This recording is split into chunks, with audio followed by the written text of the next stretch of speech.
হ্যাঁ, কত ঘন্টার মতো ভিসাটা পায়? মাত্র ৪০ ঘন্টার মতো আমি ভিসাটা পাই। এটাই সবথেকে অবাক করছে। ভাই কি কোনো লেনদেন করছেন আমাদের সাথে? কোনো লেনদেন করি নাই, আইল ওপেনিং? কোনো কিচ্ছু করি নাই। ফায়ার ওপেনিং চার্জ আমি অনেক অন্য এজেন্সিতে গেছি। তারা হচ্ছে আমাকে ফায়ার ওপেনিং চার্জের কথা বলছে। রিহাম ভাইয়ের হচ্ছে এপ্রিল ইনটেকে পিভিপি ইউনিভার্সিটিতে ভিসা হইছে। আপনার এপ্রিল ইনটেকের জন্য কবে অফার পাইছেন? এপ্রিল ইনটেকের জন্য আমি মার্চে অফার পাইছি। অফার লেটার খুবই দ্রুত চলে আসছে। Within 7 days. 7 ডে আমার টিউশন ফি হচ্ছে ৳১২,৫০০ আফটার স্কলারশিপ। স্কলারশিপ। তো আমি এটা ফুল টিউশন ফি পেমেন্ট করছি। ওভারঅল এক্সপেরিয়েন্স কি ছিল? ভাই বলতে গেলে এর আগে আমার একটা খুব খারাপ একটা এক্সপেরিয়েন্স আছে। তো এটা হচ্ছে যে আমি একটা কনসালটেন্সিতে যাই। যাওয়ার পর আমার জানুয়ারি ইনটেকের জন্য ফাইল প্রসেস করার জন্য দেই। ইভেন আমি আমার ডিপোজিটও করি 50%। আচ্ছা।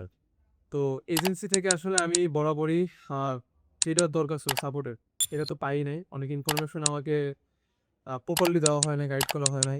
ইভেন আমার ভাই 65% ক্যাশ স্ট্যাটাস থাকার পরও আমি আসলে দিতে পারি নাই। ক্যাশ লেটার পাই না। পরে যেয়ে হচ্ছে আমি আমার আ আ পরে হচ্ছে আমি টাকাটা রিফান্ড নিই ভার্সিটি থেকে। রিফান্ড নিয়ে পরে তো খুবই হতাশ। তারপর ফেসবুকের থ্রুতে মানে আমি আপাতত গিয়ে খুঁজে পাই হোল্ডার্সকে। মানে সামনে যারা ইউকে তে প্রসেস করতে চায় ফর দ্য ব্যাচেলর অথবা মাস্টার্স, কি, কি বিষয় তাদেরকে প্রিপারেশন নিয়ে এই জার্নিতে আসতে বলবেন একটু যদি বলেন? আমি বলব যে যখনই তারা আসলে ভাব পেয়েছে তারা আসলে বাইরে পড়াশোনা করতে যাচ্ছে। তো তখনই আমি করব যে অ্যালবার্টাস এর সাথে যোগাযোগ করা উচিত। তার পরিবেশে তাদেরকে IELTS টা দিয়ে দেওয়া উচিত সাথে, সাথে এবং দ্রুত হচ্ছে প্রসিডিউরটা আগানো উচিত। কারণ যত ইনটেক কাছে আসে তত হচ্ছে আপনার ডিসিশন আসতে বা হচ্ছে পেমেন্ট করা বা ক্যাশলেটের ভেতর অনেক ঝামেলা হয়। তো এই ক্ষেত্রে হচ্ছে প্রসিডিউরটা আগে থেকে করে রাখলে বা আগে থেকে অফারটা নিয়ে রাখলে সবথেকে সুবিধা হয় আরকি। এক্সাক্টলি। অ্যান্ড আসলে অ্যালবার্টোস যে আসবেন কি না আসবেন এটা আসলে সবারই পার্সোনাল ব্যাপার। আমি কাউকে কোনোদিনও পুশ করি নাই, করবও না।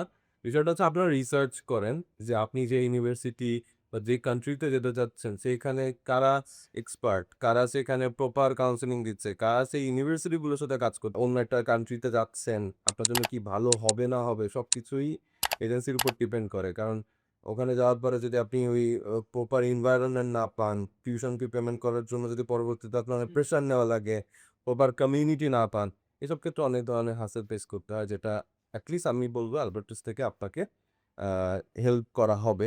অ্যান্ড আমরা আমাদের সাধ্যমত চেষ্টা করব আপনার জন্য।